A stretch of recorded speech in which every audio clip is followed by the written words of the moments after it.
Bir atanın karegi, bir enenin daregi,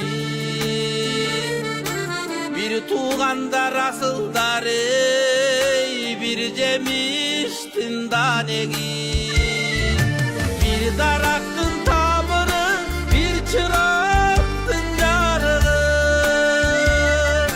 bir tuğandar yakındar ey, bir o çoktun dalını. Bir tuğandar yakındar ey, bir o çoktun dalını. Bir otluktun uçkunu, bir komuzdun kutkunu, bir tuğandar bir borlor ey, bir adırdın ışkını. Bir atanın kanımız, bir enenin canımız, bir tuğandar altınlar ey, bir kamçının sabımız.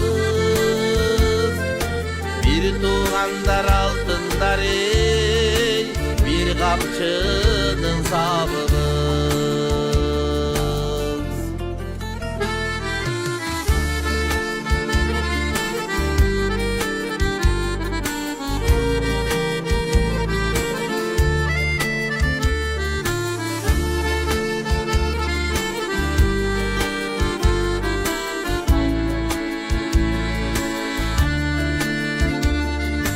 Bir cazdağı göç ötmüz, bir baktağı özökmüz.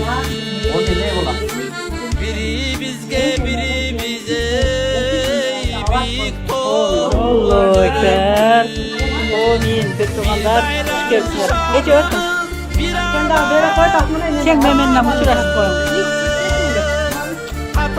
Sen sokacaksın mı?